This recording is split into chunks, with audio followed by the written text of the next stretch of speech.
welcome to episode 10 of the Youth Squad Legends series with Chesterfield. Yes, we've reached double digits already. That's a bit crazy, but not as crazy as the comment from It's Jojo, who says that Kjartansson is going to break Obi Jacka's goal-scoring record. Oh, I don't want to burst the bubble there, but he's probably not. Like, it's bonkers to look back and see Obi Jacka's signed up in the championship and almost scored 300 goals for Wimbledon. His tally was just off the charts. The only thing working in Kjartansson's favour is that he's here from the very start of the series. But even so, his production levels every single season have to be top-notch. Alright, let's listen to Posh Cutsy for today's scenario. Hello there, Posh Cutsy here. How are you doing? The players have got an additional motivation, fighting for a playoff place. Every game this episode, one random player who features will receive +2 potential, whilst one random player who doesn't feature loses 1 potential. Ooh, spicy. Okay,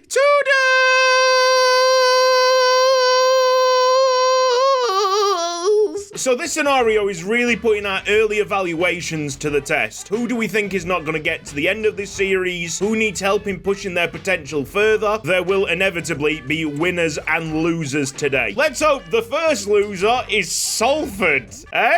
They are just ahead of us in 7th place with a 4-2-3-1 wide. They're going to attempt to play tiki-taka football, which might be the tactical preset that causes us the most problems. Now then, who do we sacrifice? That's a really tough question. Djibouti did alright last episode, but overall he's probably been the most uninteresting, uninspiring centre-back. Borisov's has quite a high potential. I'm willing to let him go down by 1 or 2. Same can be said about Matko. Maybe we start off with Livadini and quickly move on to jamming game. It's a head-scratcher, and Bedda's got really high potential, so stick Sorman into the first team, put Christy Mayer at left-back. Yeah, I think I'm happy with that. All the lower potentials are in the team. As we start off this episode against Salford City. Kjartansson's got 21 goals this season in League 2. That is a rather impressive return. If he was to get like 30 goals every single season for 7 seasons, 210 goals, 7 seasons, 210. Are we now realising how cracked Obi Jacka's was? You know, it's got me slightly interested how many goals per season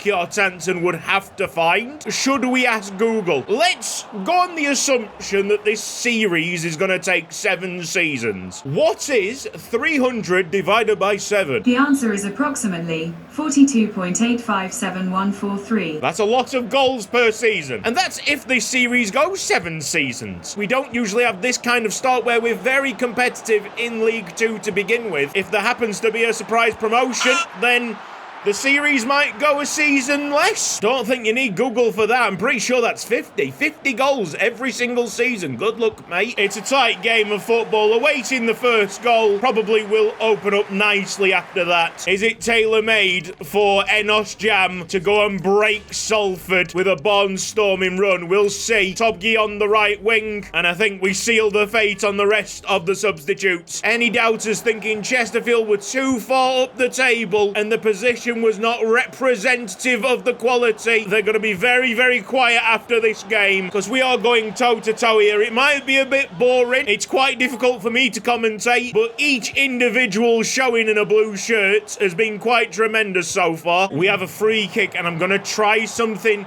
intriguing. Everybody's offside! Someone surely knows the rules. Enos goes close! Smeaton drops the ball into Enos Jam, trying to explode into life with the gap that he's found in the middle of the park. Oh, lovely touch. This could be the goal here if we can't get our skates on and try to pull him down. Good save. That is full time, 0-0. It's the right result, and probably both teams very happy with the point. Doesn't make my job any easier, though. I need some content, lads. It was Durassi who got the +2 potential, moving his potential up to 82. Unfortunately, Shering Pem was selected as the one to lose potential. He goes down to 79. We'll definitely make sure to play him in this next game against the 5-3-2 holding Colchester United, 19th place. But I have a smattering of recent wins, so they might be slightly dangerous. It's Swiss-style football. So we'll take Darassi completely out the squad now. If he just so happens to lose one potential, net gain of 1, that's absolutely fine. Put Pem into defence and maybe have Bancroft sitting out. Yeah, that's quite the horrific defensive line right there. Absolutely nobody is comfortable in their position. There's going to be goals, surely. Chesterfield against Colchester. There was not enough lumps into the box for my liking. We must find Kjartansson at every single opportunity. Christy Mayer into Kjartansson. Big Enos Jam run with the long shot. Pick that one out, mate. That was destined. It's some way to unlock the goal score in this episode. Yes. Enos Jam with a thunderbolt. Absolutely stunning. That is out of the top drawer. No keeper in world football's getting close to that. Such a sweet strike. The jam is flowing. One of them hits that you just know is going in as soon as you whack it. Get a tackle in. Well done, Shering Pem. Good defending, mate. Get back, Pem. It's Shering Pem with a big slide tackle. You love to see it. Brilliant defending at the end of the half. Centre-backs need to close up a little bit. Help me, Walden. Second man press if you can do it. Go on, Shering Pem. You absolute Donny. Oh, mate. And he's kept it in. Oh, bad touch. Really, really horrific touch. Christy Mayer sorts it out nearly to V-Day wide. Walden steps into it, steps into trouble. Pem's got 2 to defend. Handford just about deals with it, pushes that one onto the post. Away, Kjartansson. Away. What are you doing? Mate, if someone fell over then as he was sliding in, we would have been done for. Ball goes past Walden. Shering Pem interception. Let's get it back to the goalkeeper. Big time performance by the Bhutanese. Kjartansson's not showed us the liveliness that we're so accustomed to. I can sting the ball into him. Maybe the injury has slowed him down a tad. Enos Jam for another. Ooh!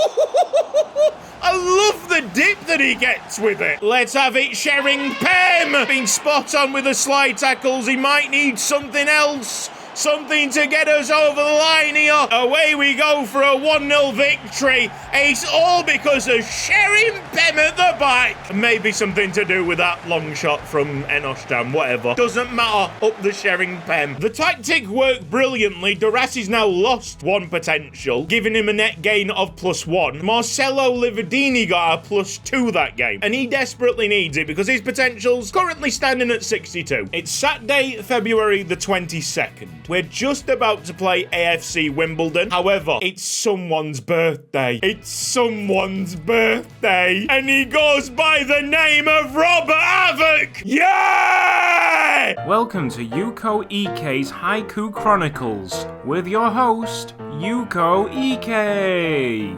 Enos marmalade. Enos mayonnaise also. Enos ketchup.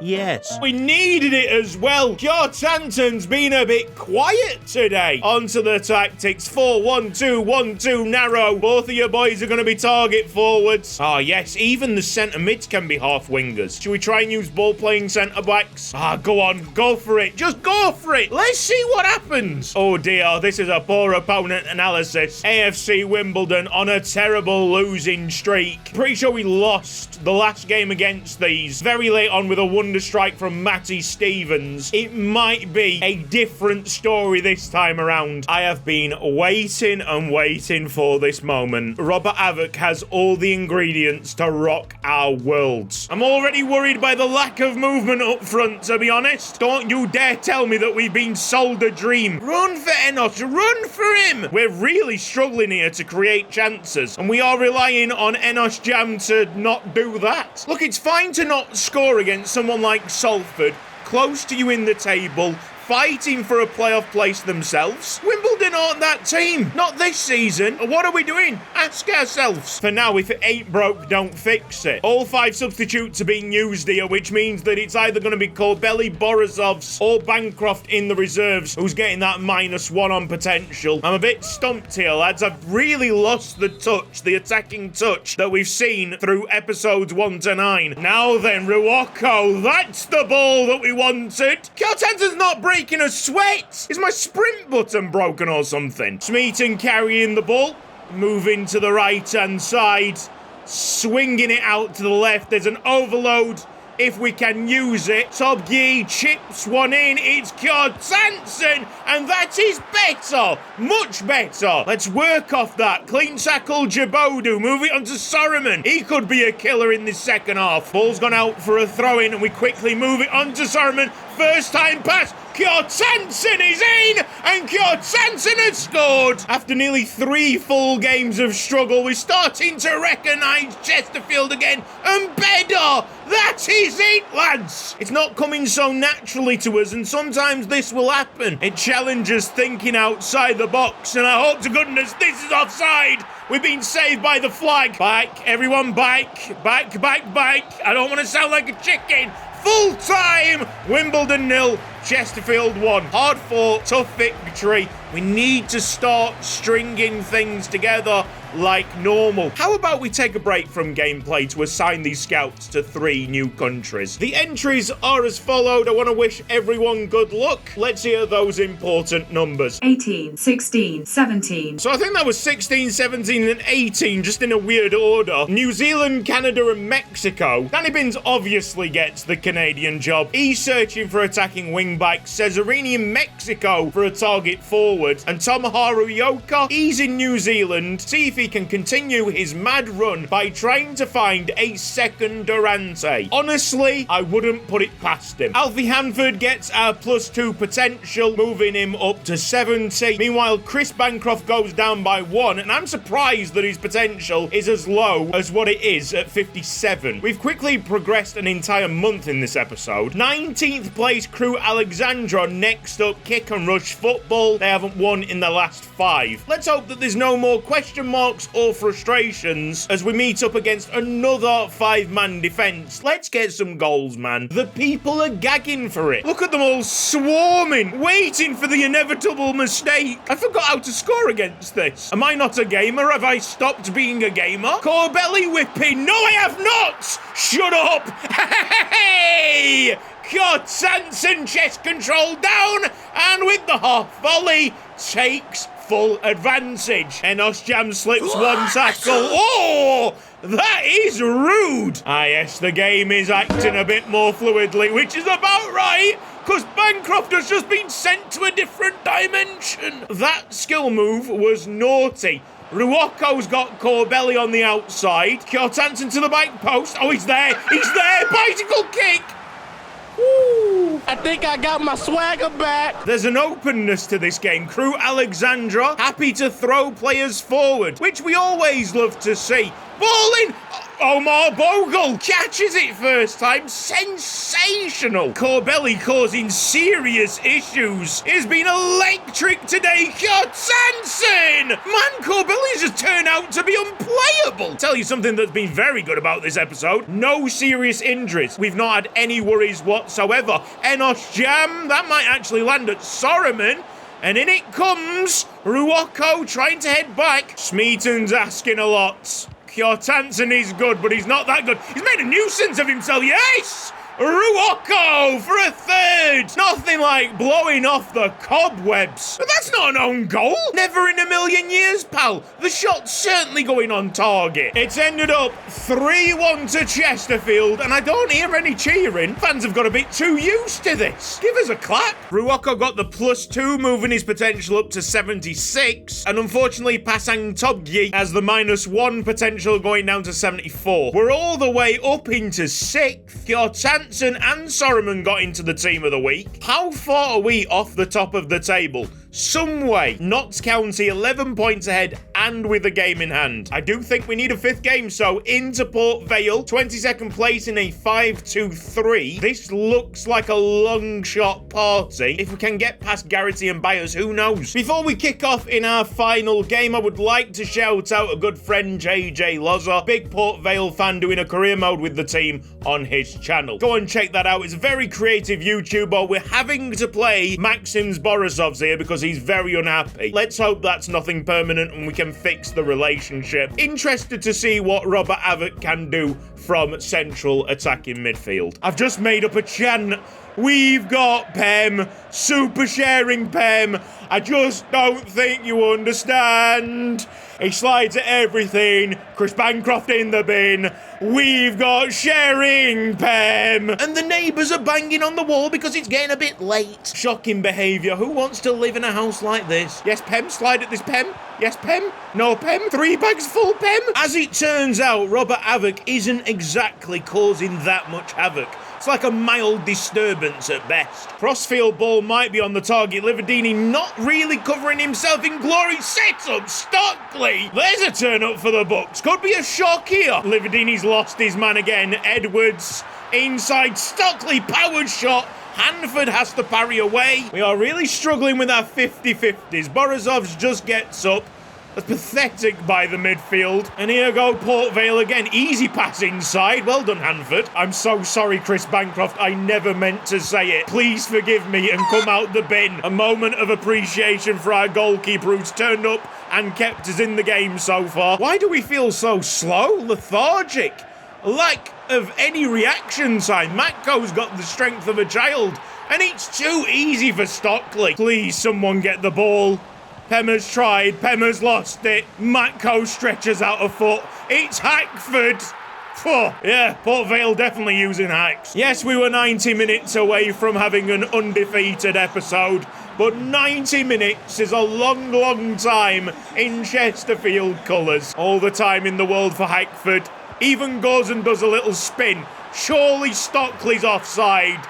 He's not. Yeah, let me guess. Is it Mbedok keeping him on side? Of course it is. He's a great wing back, but he has absolutely no concept of what offside means. Hey, it's not happened in this series much. We don't get into games and think, whoa, we have been absolutely humiliated that often. All credit to Port Vale. A true men against boys performance. Like, we were rinsed. And Robert Havoc, what a disappointment. Genuinely, where's that lad that was so good in the youth tournaments? Maybe I should downplay Havoc's impact. After that game, Cliff Mbeda got the +2. That might help him develop a defensive brain. And a big gut punch as Rob Smeaton has the -1, moving his potential down to 70. Does not deserve it whatsoever, but that's how the scenario played out. Even with that desperate loss, we are still eyeing up promotion. We've squeezed into that final playoff spot. And if the season was to end now, we would face up against Doncaster Rovers in the playoff semi-finals. This has been Cutsy. Thank you ever so much for watching this episode of Youth Squad Legends. If you've enjoyed it, then please give the video a like. If you're not subscribed around here yet, then press the red box down below and hit the bell icon for mobile notifications. I want you down in the comment section to put a country that you would like to see in the scouting pool. A lucky winner will get added. Big thanks to everybody on the right-hand side supporting me financially on Patreon. You can get your country added straight away by pledging over there. Links down in the description. Cheers to every single one of you watching episode in, episode out. Hopefully the goals flow better in episode 11, but at least we had the Jam Wonder Strike to keep us entertained. Take care. See you next time. Bye-bye.